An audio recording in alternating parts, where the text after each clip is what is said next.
Hürmetli vatandaş, bugün çiğsak 2021 yıl 2. ayının 12. günü yukarıda görüp ötük vatandaşım Azər BBC Angliya Radyo Televizya şirketi Cungo'nun radyo televizya işlerine başkoruş idaresi oturusıdır ziddiyetle. Bu ziddiyetlerin payda buluşu ne yaraktın Eysak, Şangal yani Hong Kong meselesi gibi bir vasıtı münasebetlik ki yukarı kıllık siyerlerde işlem demekti. Çünkü ağırlıkta sizlerin haberler var. Angliya, Şangal yani Hong Kong'dan 300 bin kişini Angliya'ya köçürüp gitişini karar kıldı.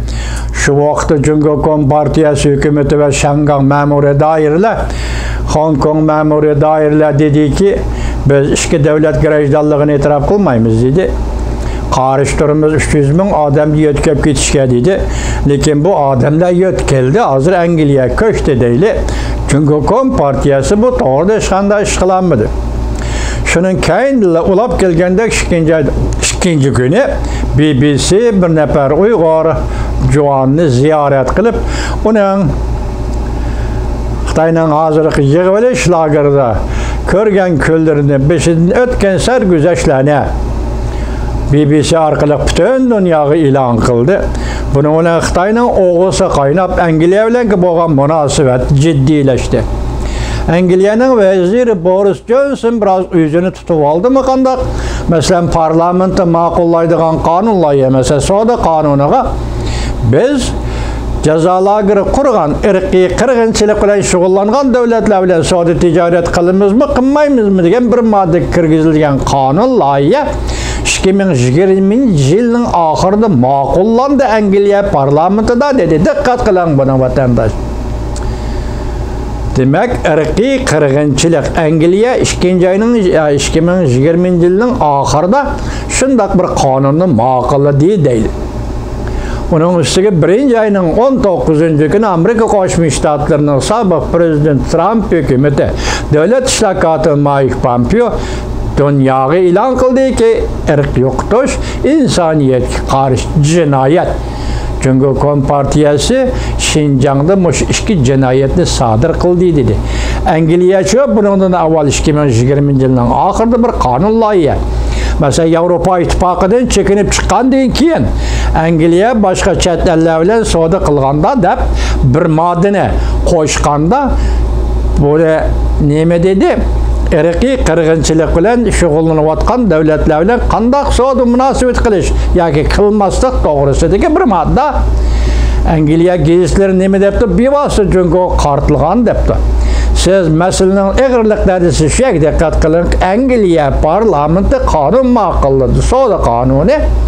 Soda kanununda bir madde biz ırkı yoktuşuyla şugullangan yoki ırkı yoktuşun yolga koygan devletler soda kılmayımız degen ma'nodagi bir kanun 2020 yılının ahırda meydana çıktı. Angliya parlamenti meydana çıktı. Hazır endi Angliya'nın veziri Boris Johnson bu kanun layihini tasdiqlashni rad qildi deydi.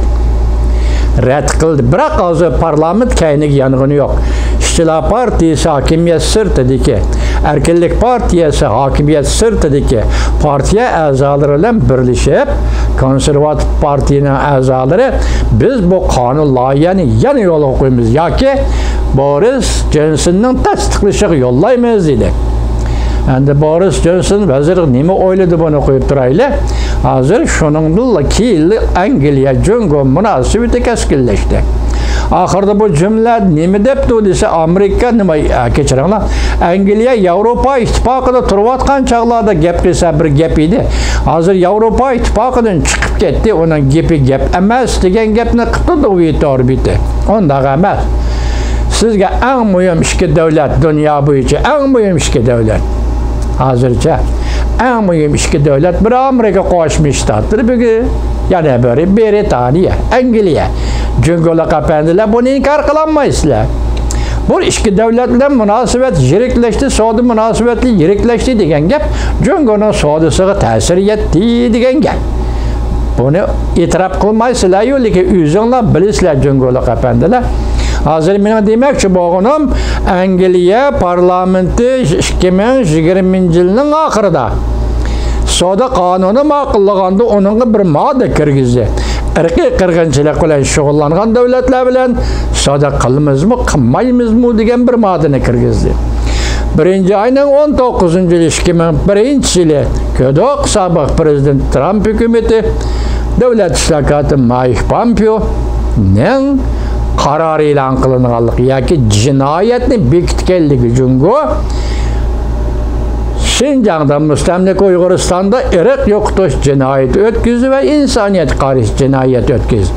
Demak, hozir g'arbdagi eng qudratli ikki davlatda irq yo'qotish degan masala mushundaq bekitildi va Angliyada yuqorida qonunga ilindi vatandashim. Bu demek Cumhur'un aldığı bir ağır mesele bulup geldi. Yani cevap qaytırması bulmaydıgan, cevap vermesi bulmaydıgan mesele bulup geldi. Onun değil ki 10. İslah Tılpın bile sözleşti. Amerika Birleşmiş Ştatları'nın prezidenti Joe Biden, Cumhur hükümetinin aldığı Hong Kong meselesini, Uyg'uriston meselesini negizlik, yani asaslık mesele katarda o'ttirib qo'ydi.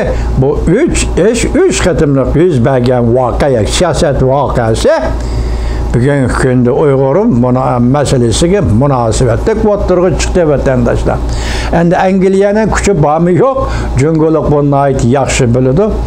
Hozir endi bu yerda siz qiziqadigan narsa dal shu paytda Rossiyaning gazetlari Mesela Küzyatkiçi gazeti nimi depti? Angliya bu yolda. Mesela Cungunu çekleş yolda bak uzap ketkende körünemdi nime depti. Demek hazır Rusya mı? Şinjan'da ırk yokutuş, Müstemlik Uyg'uristonda ırk yokutuş, cinayeti ötkazganligi Xitoy hükümetinin ve şundaqla insaniyet qarshi cinayet ötkazganligi Xitoy hükümetinin hazır bu Rusya'nın aldıdı mı? Aşkar bol degan gap. Lekin hozirgacha Rossiya Xitoy to'g'risida yoki Uyg'ur to'g'risida bir og'iz gap qilgani yo'q. Bir og'iz gap qilgani yo'q. Buning sababi nima? Ikki davlatning munosabati. Endi o ikki davlat munosabati deb turaylik.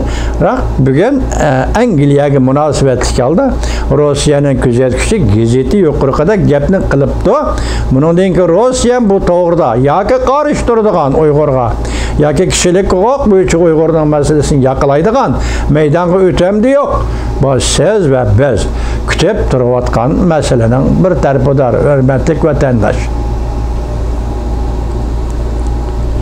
Ondan Prezident Joe Biden 10. kuni sekreter Xi Jinping bilan ko'rish bo'lib 11. kuni Aqsaroyda nima dedi yoki nima deb ko'rsatdi? Bizning tushlik tamoqimizni yeb ketalamdi Jungo. Bu ajabgina bu qoltis gapqa degandek bir og'iz gapni qildi u degani oxiri sizlar yeyishmadik. Jungo bizning tamoq qachimizni chaqib yetamdi yoki Jungo bizning qozonimizni chaqib yetamdi.